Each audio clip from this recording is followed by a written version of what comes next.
अभी कुछ दिन पहले मैंने एक वीडियो अपलोड करी थी अपने चैनल पर जिसका टॉपिक था porn addiction, masturbation and no fap.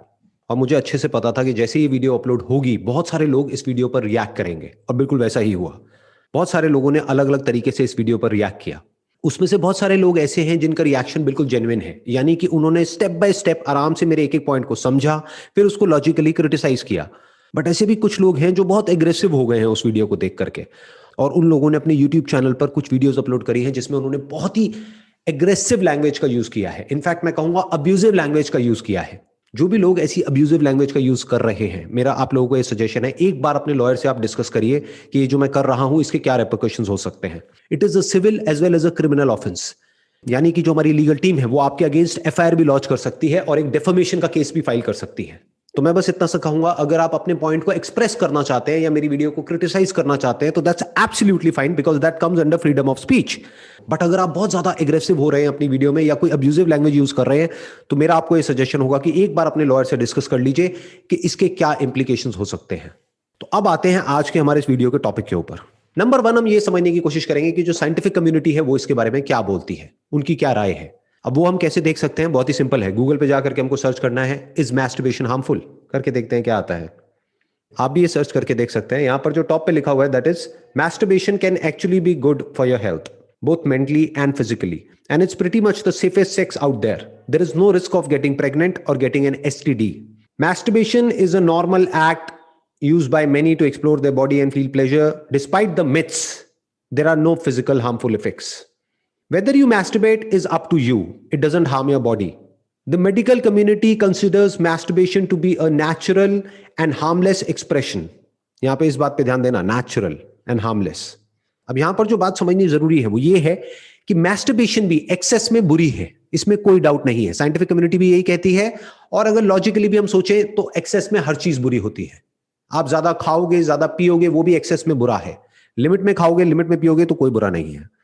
जो इंपॉर्टेंट चीज यहां पर समझने वाली है वो ये है कि ये नेचुरल है, ये कोई अननेचुरल नहीं है। बल्कि सेक्सुअली अपने डिजायर्स को रिप्रेस करना वो अननेचुरल है। इस टॉपिक के ऊपर मैं अब तक 2 वीडियोस अपलोड कर चुका हूं, दोनों के लिंक्स आपको नीचे डिस्क्रिप्शन में मिल जाएंगे। और कहीं भी मैंने ये नहीं कहा है कि आप इसको एक्सेस में करिए। मैंने क्या बात करी है, क्या वर्ड बार बार यूज किया है, that is moderation, that is balance.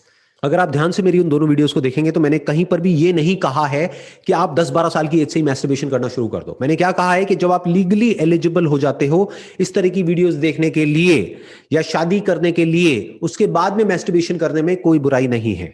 तो मान लेते हैं कि 18 साल की एज में आपकी शादी हो जाती है, जो कि लीगली अलाउड है इंडिया में, और इसको दुनिया की कोई ताकत चैलेंज नहीं कर सकती है। उसके बाद में क्या आप सेक्स नहीं करोगे? क्या सेक्स करना गलती है? अगर ये गलती है और कोई कहता है कि ये गलती है, तो जो ये बात बोल रहा है वो खुद एक गलती का नतीजा है। क्योंकि अगर उसके माँ बाप ने गलत काम नहीं किया होता, अगर आप इसको गलत समझते हैं तो इंसान भी इस दुनिया में नहीं होता।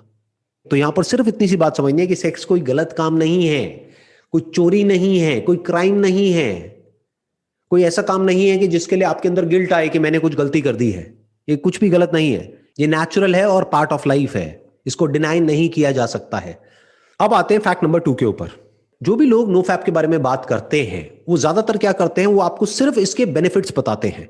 नो डाउट इसके बेनिफिट्स हैं, बट आपको यह भी समझना है कि इसके नुकसान क्या है। लाइफ में हर चीज का प्लस भी होता है और माइनस भी होता है, प्रोज भी होते हैं, कॉन्स भी होते हैं।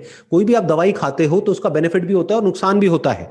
तो डॉक्टर को समझना होता है कि इस दवाई का फायदा ज्यादा है या नुकसान ज्यादा है इस कंडीशन में, as per the condition of the patient. तो अब आराम से ये समझने की कोशिश करते हैं कि सेक्स डिप्रिवेशन के या सेक्स रिप्रेशन के क्या साइड इफेक्ट्स होते हैं। Difficulty in sleeping and body tension. इसके पीछे जो लॉजिक है वो बहुत ही सिंपल है। वो क्या है कि ये जो सेक्सुअल एनर्जी है ये बेसिकली क्या है, एक एनर्जी है, जैसे कोई भी एनर्जी होती है। तो जब एनर्जी जरूरत से ज्यादा बढ़ जाती है तो हम एक्साइटेड होने लग जाते हैं और एंशियस होने लग जाते हैं, और जब एनर्जी कम हो जाती है तो हम लेजी हो जाते हैं। तो ना एनर्जी का बहुत ज्यादा होना अच्छा है, ना बहुत कम होना अच्छा है। फिर चाहे वो सेक्सुअल एनर्जी हो या एनर्जी जो हमको खाने से मिलती है, पीने से मिलती है या सनलाइट से मिलती है, वो एनर्जी हो। ना एनर्जी ज्यादा अच्छी है ना कम अच्छी है। और इसके कुछ इमोशनल साइंस भी हैं, जैसे कि anxiety, lack of clarity and confusion in life, in thinking. और इसका एक बहुत बड़ा साइड इफेक्ट क्या है कि जब भी आप अपने आप को सेक्स करने से या मैस्टरबेट करने से रोकते हो तो आपको अपने आप को कुछ ना कुछ ऐसा बोलना पड़ेगा कि जिससे कि आप अपनी विल पावर को यूज करके अपने आप को रोक सको। और जब ऐसा कुछ आप बोलते हो तो there is a strong possibility कि आपके अंदर नेगेटिव फीलिंग्स और नेगेटिव इमोशंस आने लग जाएंगे सेक्स की तरफ। फिर उसके बाद में जब आप किसी रिलेशनशिप में जाओगे तो आपके लिए प्रॉब्लम भी हो सकती है। और एक सबसे बड़ा और सबसे गंदा जो इसका साइड इफेक्ट होता है वो होता है feelings of guilt and Shem.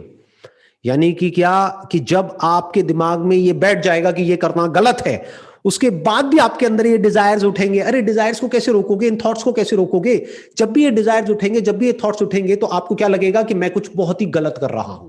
तो जब वो थॉट्स आएंगे और जब वो डिजायर्स आपके ऊपर हावी हो जाएंगे और जब आप बार बार कोशिश करने के बाद भी फेल होगे, फेल मतलब क्या कि यानी कि आप मैस्टरबेट करोगे या सेक्स करोगे तो उसके बाद में आपके अंदर एक गिल्ट आएगा and this will create stress and that can lead to anxiety and even depression for that matter। तो ये था दूसरा पॉइंट। अब आते हैं तीसरे पॉइंट पे। अगर आप किसी रिलीजियस या स्पिरिचुअल ऑर्गेनाइजेशन के साथ में जुड़े हुए हैं और जो आपकी ऑर्गेनाइजेशन है वहां पर जो भी प्रैक्टिसेस होती हैं, अगर उसकी वजह से आप सेक्स या मैस्टरबेशन नहीं कर रहे हैं तो दैट्स एब्सोल्युटली फाइन, क्योंकि ये आपकी मर्जी है, आपकी लाइफ है, आप जो चाहें जैसे चाहें वैसे जी सकते हैं।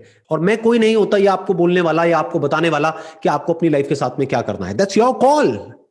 Last but not the least, कुछ भी करने से पहले आपको अपने आप से एक क्वेश्चन पूछना है कि जो भी मैं कर रहा हूं वो कर क्यों रहा हूं?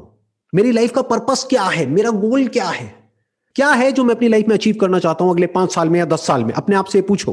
तो हो सकता है जब इस तरह के क्वेश्चंस आप अपने आप से पूछोगे तो आपको क्लियर कट एक आंसर मिलेगा। वो आंसर क्या हो सकता है कि मुझे एक बहुत बड़ा एंटरप्रेन्योर बनना है, मुझे एक बहुत बड़ा क्रिकेटर बनना है, मुझे एक बहुत बड़ा सिंगर बनना है। अब अपने आप से एक क्वेश्चन पूछो कि जो भी आपके आइडल हैं, यानी कि ऑलरेडी जो बहुत बड़े एंटरप्रेन्योर्स हैं, बहुत बड़े क्रिकेटर्स हैं, बहुत बड़े सिंगर्स हैं, क्या वो पूरी तरह से सेक्स को छोड़ करके, मैस्टरबेशन को छोड़ करके वहां तक पहुंचे हैं? अपने आप से एक क्वेश्चन पूछो। इनफैक्ट बहुत सारे ऐसे भी लोग हैं जिन्होंने ओपनली बात किया है अपनी सेक्स लाइफ के बारे में। तो सेक्स का और सक्सेस का कोई डायरेक्ट कनेक्शन नहीं है आपस में। इनडायरेक्टली तो किसी भी चीज को हम किसी से भी जोड़ सकते हैं, but there is no direct connection. किसी भी फील्ड में जो लोग सक्सेसफुल हुए हैं उसमें 99% लोग ऐसे मिलेंगे जिन्होंने एक मॉडरेट लाइफ जी है। यानी कि वो लोग ना तो इंडल्ज हो गए हैं पूरी तरह से सेक्स में, ना उन्होंने सेक्स को पूरी तरह से छोड़ दिया है, उन्होंने बीच का रास्ता पकड़ा है, यानी कि एक मॉडरेट लाइफ। तो अगर आप एक्सेस में मैस्टरबेशन कर रहे हैं या पॉर्न देख रहे हैं तो अपने आप से एक क्वेश्चन पूछोगे ऐसा मैं क्यों कर रहा हूं? तो आपको एक क्लियर कट आंसर मिलेगा कि मेरी लाइफ में ढंग का कुछ करने के लिए है ही नहीं। तो दैट इज द प्रॉब्लम।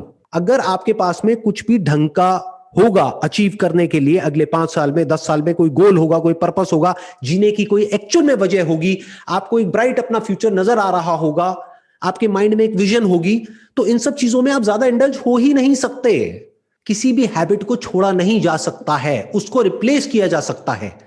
तो अगर आपकी ये हैबिट पड़ गई है पॉर्न देखने की या मैस्टरबेट करने की, तो इस हैबिट को छोड़ने का कोई तरीका नहीं है। एक नई हैबिट बना लो तो धीरे धीरे ये वाली जो हैबिट है अपने आप ही कम होने लग जाएगी और दूसरी हैबिट टेक ओवर कर लेगी और आपकी लाइफ एक अलग डायरेक्शन में चली जाएगी। ये तरीका होता है अपने आप को बदलने का या किसी भी हैबिट को बदलने का। Wish you all the best for your future.